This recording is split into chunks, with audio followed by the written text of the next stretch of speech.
안녕하세요. 사랑하는 형제자매 여러분.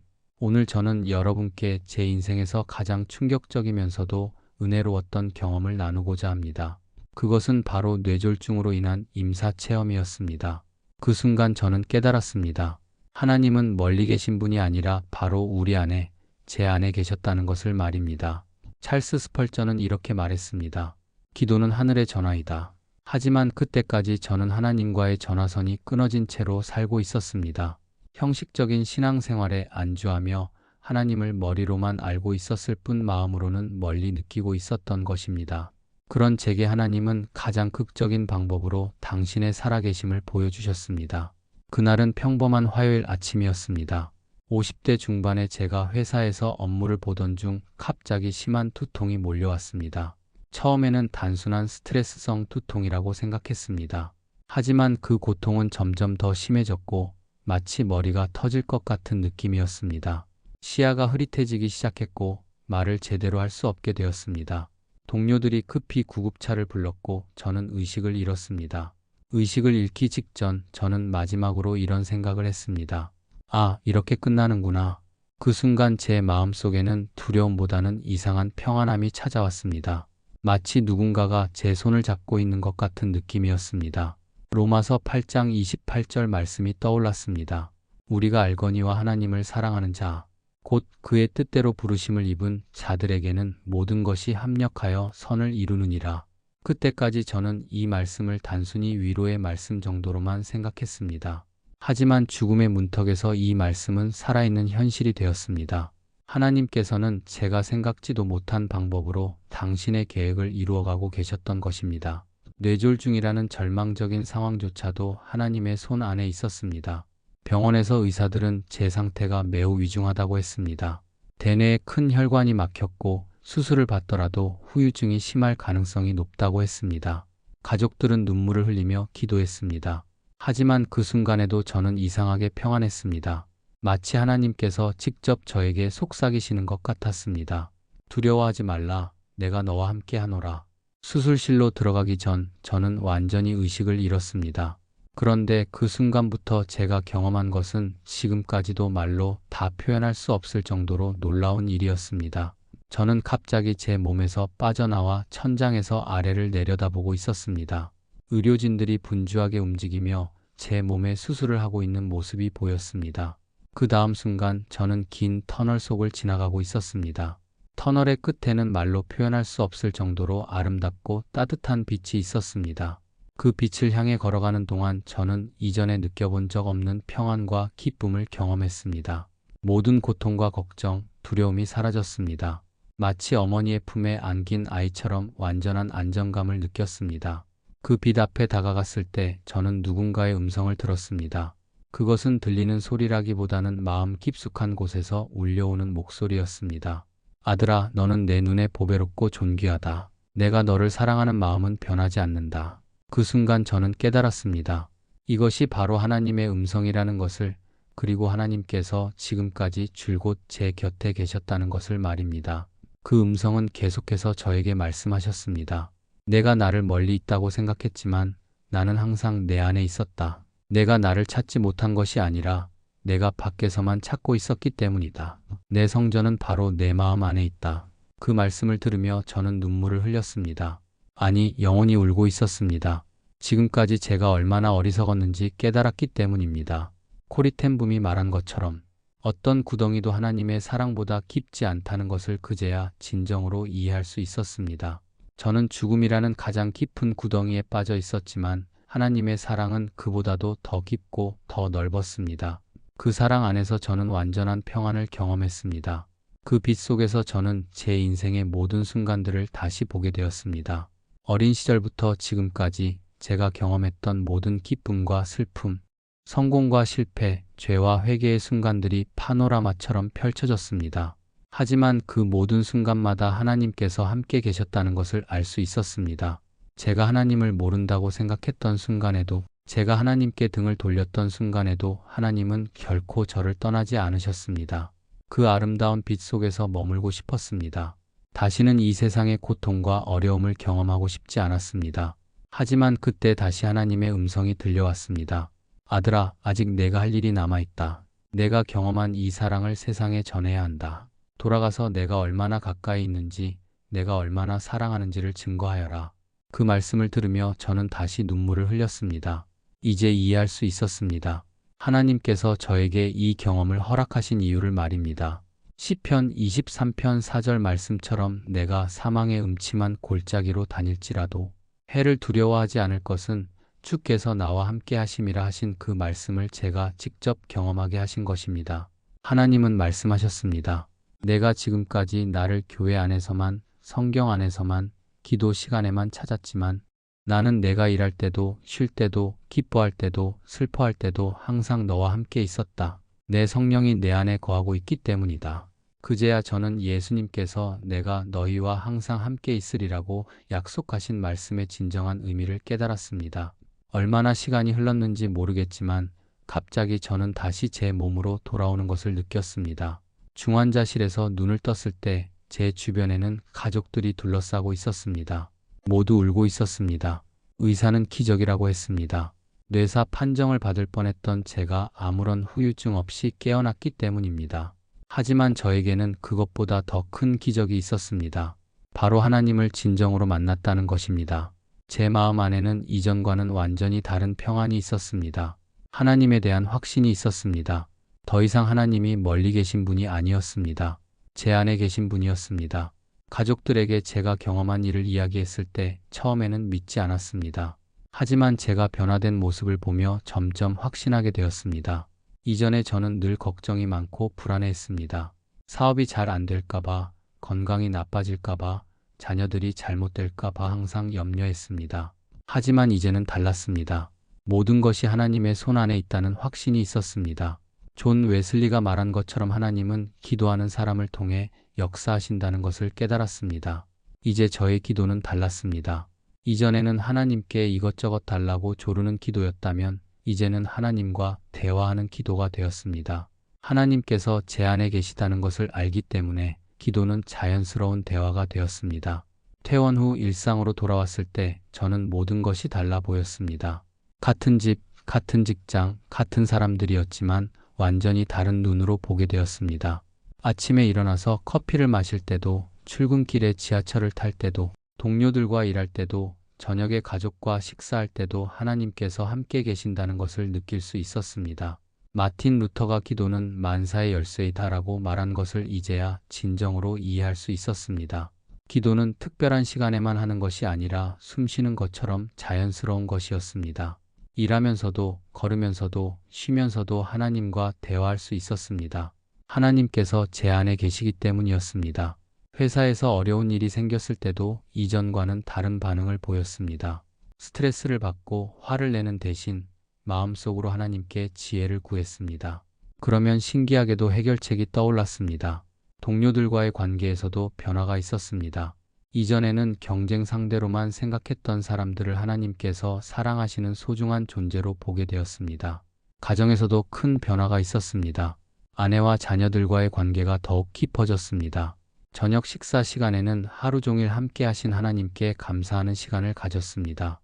잠들기 전에는 가족 모두가 함께 기도하는 시간을 가졌습니다. 하나님께서 우리 가정에 살아계신다는 것을 온 가족이 경험하게 되었습니다. 특히 자녀들의 변화가 놀라웠습니다. 이전에는 공부하라고 잔소리를 많이 했는데 이제는 하나님께서 자녀들을 인도하신다는 확신이 있어서 평안했습니다. 잠언 22장 6절 말씀 마땅히 행할 길을 아이에게 가르치라. 그리하면 늙어도 그것을 떠나지 아니하리라는 말씀을 믿고 기도로 자녀들을 맡겼습니다. 그 결과 자녀들이 스스로 공부하고 바른 길로 성장하는 모습을 보게 되었습니다. 혹시 지금 이 간증을 들으시면서 마음의 위로가 되시는 분이 계시다면 댓글에 아멘 위로받았어요 라고 써주세요. 그리고 하나님의 임재를 경험하고 싶으시다면 임재라고 고백해 주세요. 이제 저는 제가 겪었던 뇌졸중이 단순한 질병이 아니었다는 것을 깨달았습니다. 그것은 하나님께서 저를 깨우시기 위해 허락하신 사랑의 매였습니다. 히브리서 12장 6절 말씀처럼 주께서 그 사랑하시는 자를 징계하시고 그가 받아들이시는 아들마다 채찍질하심이라 하신 그 말씀을 몸소 경험한 것입니다. 고난을 통해 저는 진정한 하나님을 만났습니다. 형식적인 신앙에서 살아있는 믿음으로 바뀌었습니다. 오스왈드 챔버스가 하나님을 신뢰하는 것은 무엇이 일어날지 아는 것이 아니라 누가 다스리시는지 아는 것이다라고 말한 것을 이제야 진정으로 이해할 수 있었습니다. 제가 병실에서 회복되는 동안 많은 분들이 문병을 와주셨습니다. 목사님도 오셨고 교회 성도들도 많이 와주셨습니다. 그분들께 제가 경험한 임사 체험을 이야기할 때마다 모든 분들이 크게 감동받으셨습니다. 어떤 분은 울면서 목사님 설교보다 더 은혜롭다고 하셨습니다. 그때 저는 깨달았습니다. 하나님께서 제게 이 경험을 허락하신 것은 저 혼자만을 위한 것이 아니라 많은 사람들에게 하나님의 살아계심을 증거하기 위한 것이었다는 것을 말입니다. 시편 127편 15절 말씀처럼 내가 의인의 회중에서 여호와께서 행하신 일을 선포하리로다 하신 것처럼 저도 하나님께서 행하신 놀라운 일을 증거해야 한다는 사명감을 느꼈습니다. 퇴원한 지 한 달 후 저는 교회에서 간증할 기회를 얻었습니다. 그날 교회는 만석이었습니다. 제 간증을 듣기 위해 다른 교회에서도 많은 분들이 오셨습니다. 간증을 하는 동안 저는 다시 한번 그 임사 체험의 순간들을 생생하게 기억할 수 있었습니다. 간증을 마친 후 많은 분들이 앞으로 나와서 눈물로 기도했습니다. 어떤 분은 평생 하나님을 믿어왔지만 이렇게 생생하게 하나님의 사랑을 느낀 적이 없었다고 고백하셨습니다. 또 어떤 분은 하나님이 정말 살아계신다는 것을 확신하게 되었다고 말씀하셨습니다. 그날 밤 집에 돌아와서 저는 무릎을 꿇고 기도했습니다. 하나님, 이제 저는 알겠습니다. 제가 왜 이 세상에 다시 돌아와야 했는지를 말입니다. 저를 통해 당신의 사랑을 전하려 하심이었습니다. 이제 제 남은 생을 이 일에 바치겠습니다. 그 후로 저는 여러 교회와 모임에서 간증을 하게 되었습니다. 제 간증을 들은 분들 중에는 오랫동안 교회를 떠나 있던 분들이 다시 신앙을 회복하는 경우도 있었고, 처음 예수님을 믿게 되는 분들도 있었습니다. 특히 저와 비슷한 중년 남성들에게는 큰 울림을 주었습니다. 제가 깨달은 가장 중요한 진리는 이것입니다. 하나님은 멀리 하늘 위에만 계신 분이 아니라는 것입니다. 하나님은 우리와 함께 계시고 우리 안에 계시고 우리 곁에 계십니다. 예수님께서 볼지어다 내가 세상 끝날까지 너희와 항상 함께 있으리라고 약속하신 그 말씀이 정말 사실입니다. 치유기도 사랑하는 하나님 아버지, 지금 이 간증을 듣고 계시는 모든 분들을 위해 기도합니다. 예수 그리스도의 이름으로 명하노니 이들의 마음을 막고 있는 모든 의심과 두려움은 떠나갈지어다. 하나님의 살아계심을 체험할 수 있는 믿음의 눈을 열어주옵소서. 각자의 삶 속에서 하나님의 임재를 경험하게 하시고 하나님의 사랑이 얼마나 가까이 있는지를 깨닫게 하옵소서. 오늘 이 시간 이후로 새로운 차원의 믿음을 경험하게 하옵소서. 예수님의 이름으로 기도합니다. 아멘. 이제 저는 매일 아침 눈을 뜰 때마다 기적을 경험합니다. 숨을 쉬는 것, 가족을 볼 수 있는 것, 일할 수 있는 것, 모든 것이 하나님의 은혜라는 것을 깨달았기 때문입니다. 이전에는 당연하게 생각했던 모든 것들이 이제는 감사의 제목이 되었습니다. 아침에 일어나면 제일 먼저 하는 일이 하나님께 감사 기도를 드리는 것입니다. 하나님, 오늘도 새로운 하루를 허락해 주셔서 감사합니다. 오늘 하루도 주님과 함께 동행하겠습니다. 이런 기도로 하루를 시작하면 하루 종일 하나님의 임재를 의식하며 살 수 있습니다. 직장에서도 변화가 있었습니다. 이전에는 성과와 결과에만 매달렸다면 이제는 과정 자체를 하나님과 함께하는 것으로 여깁니다. 어려운 프로젝트가 있을 때도 하나님 지혜를 주세요 라고 기도하면서 시작합니다. 그러면 놀랍게도 좋은 아이디어가 떠오르고 동료들과의 협력도 더 잘 됩니다. 가족들과의 시간도 더욱 소중해졌습니다. 아내와 대화할 때도 자녀들과 함께할 때도 하나님께서 우리 가정에 허락하신 축복이라는 마음으로 임합니다. 민수기 6장 24절부터 26절까지 아론의 축복 말씀을 자주 우리 가정을 위해 선포합니다. 여호와는 내게 복을 주시고 너를 지키시기를 원하며 여호와는 그의 얼굴을 내게 비추사 은혜 베푸시기를 원하며 여호와는 그 얼굴을 내게로 향하여 드사 평강 주시기를 원하노라.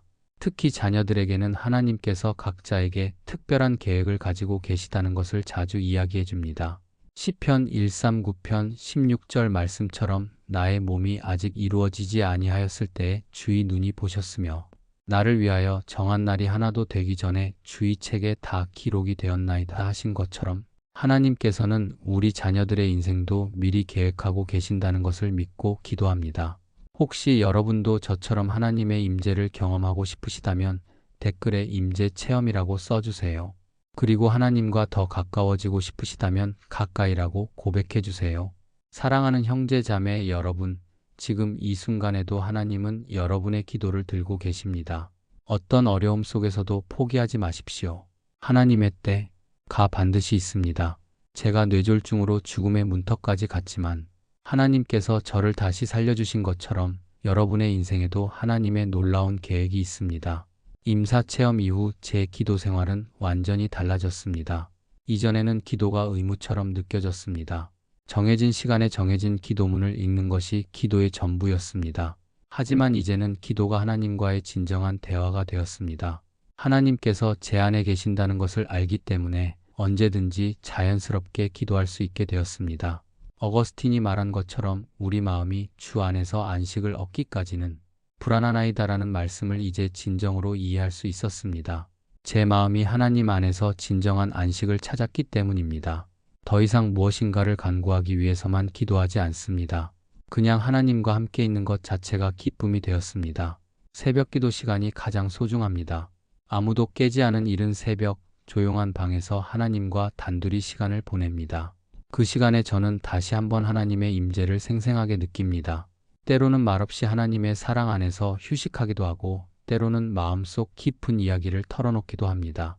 기도할 때마다 임사 체험에서 들었던 하나님의 음성이 다시 들려옵니다.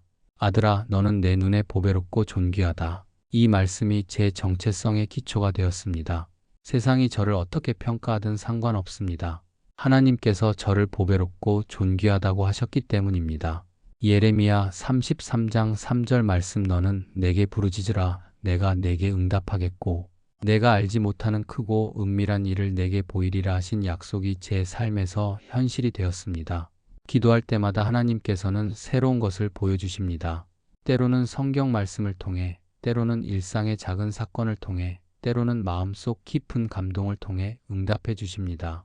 하나님의 사랑을 체험한 후 저는 자연스럽게 다른 사람들을 섬기고 싶은 마음이 생겼습니다.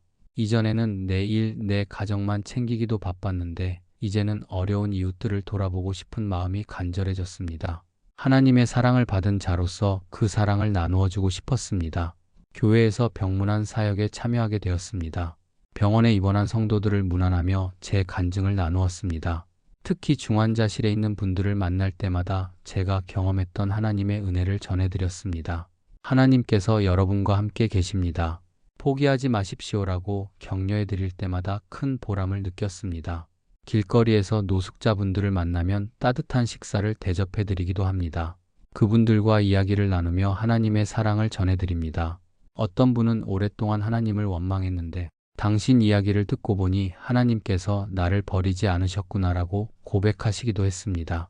회사에서도 동료들에게 자연스럽게 복음을 전할 기회가 많아졌습니다. 스트레스를 받는 동료가 있으면 기도해 드릴게요 라고 말씀드립니다. 처음에는 어색해하던 동료들도 점점 제 기도를 요청하게 되었습니다. 실제로 기도 후에 문제가 해결되는 경우를 여러 번 경험하면서 동료들도 하나님의 살아계심을 인정하게 되었습니다. 빌리 그레이엄이 성경이 말할 때 하나님이 말씀하신다고 한 것처럼 저는 항상 성경 말씀을 근거로 복음을 전합니다. 제 경험만이 아니라 성경 말씀이 얼마나 살아있는 말씀인지를 증거합니다. 요한복음 3장 16절 하나님이 세상을 이처럼 사랑하사 독생자를 주셨으니 이는 그를 믿는 자마다 멸망하지 않고 영생을 얻게 하려 하심이라 하신 말씀을 자주 인용합니다. 임사 체험 이후 우리 가정에도 놀라운 변화가 일어났습니다. 가장 큰 변화는 가족 모두가 하나님의 임재를 경험하게 되었다는 것입니다. 제가 변화된 모습을 보며 아내와 자녀들도 하나님을 더욱 가깝게 느끼게 되었습니다. 아내는 처음에는 제 간증을 반신반의했습니다. 하지만 제가 달라진 모습을 보며 점점 확신하게 되었습니다.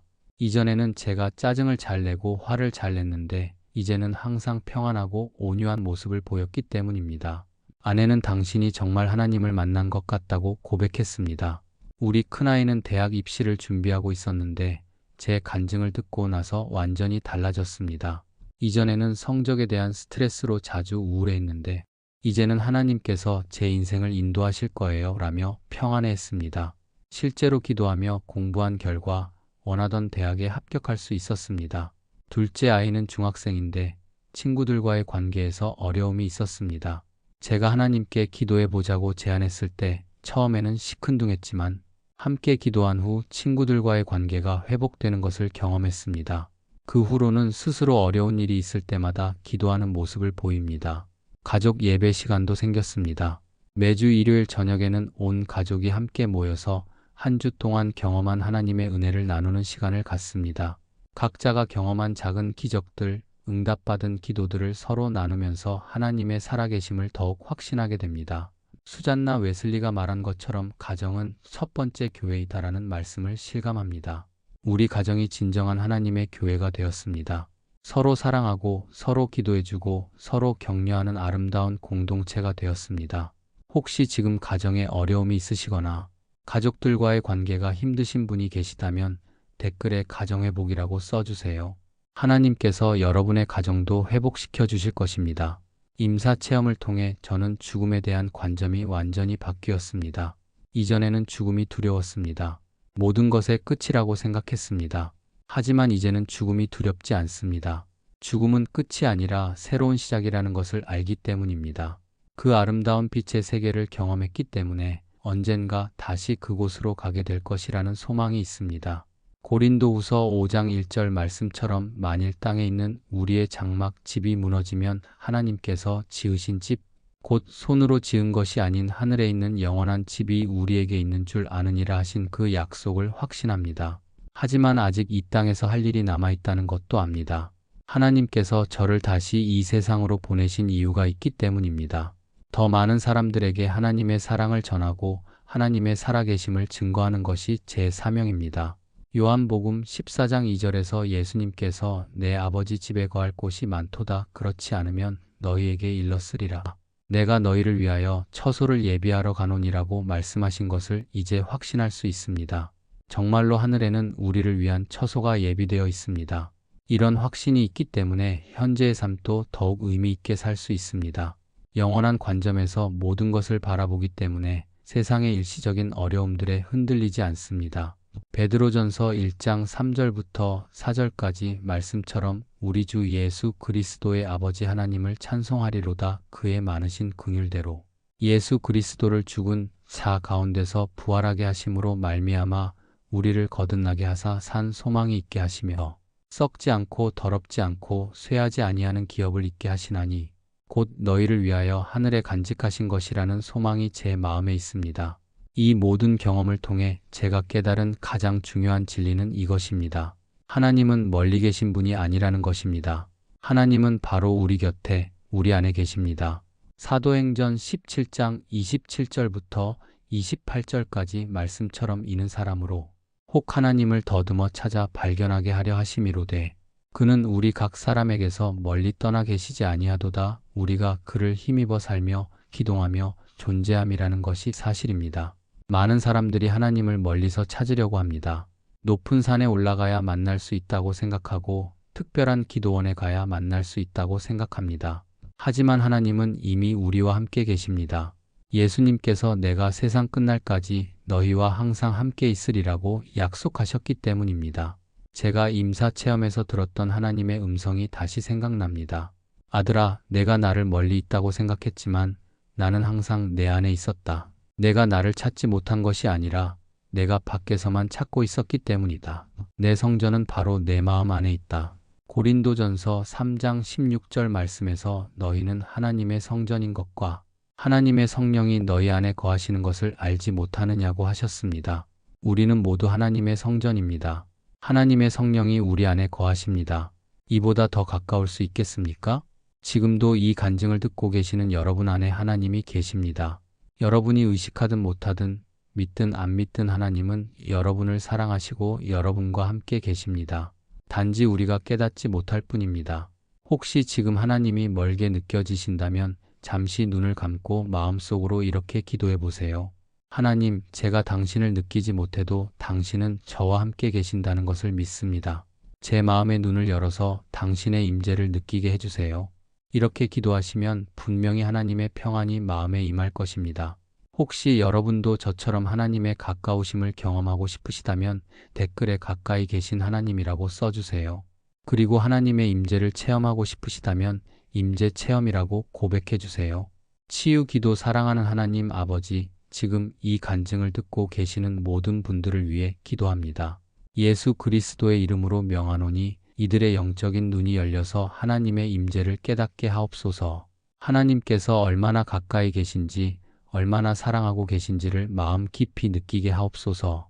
모든 의심과 두려움은 물러가고 하나님의 평안과 기쁨이 이들의 마음에 충만하게 하옵소서. 오늘 이 시간 이후로 새로운 차원의 하나님과의 관계를 경험하게 하옵소서. 예수님의 이름으로 기도합니다. 아멘. 사랑하는 형제 자매 여러분, 지금 이 순간에도 하나님은 여러분의 기도를 들고 계십니다. 어떤 어려움 속에서도 포기하지 마십시오. 하나님의 때가 반드시 있습니다. 제가 뇌졸중으로 죽음의 문턱까지 갔지만 하나님께서 저를 살려주시고 새로운 사명을 주신 것처럼 여러분의 인생에도 하나님의 놀라운 계획이 있습니다. 혹시 지금 이 간증을 들으시면서 마음의 위로가 되셨다면 아멘 위로받았어요. 댓글로 함께 고백해 주세요. 그리고 좋아요와 구독 버튼을 눌러서 더 많은 분들에게 하나님의 사랑을 전해주시기 바랍니다. 또한 여러분만의 소중한 간증이 있으시다면 댓글로 나누어 주세요. 서로의 믿음을 격려하고 세워가는 아름다운 공동체가 되기를 소망합니다.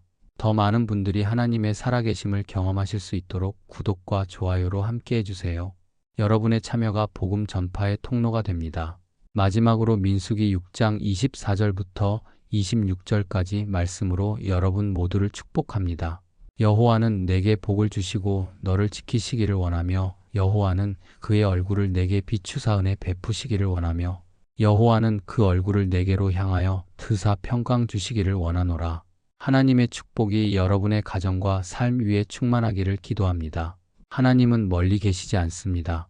바로 여러분 곁에, 여러분 안에 계십니다. 이것을 믿으시기 바랍니다. 감사합니다. 아멘.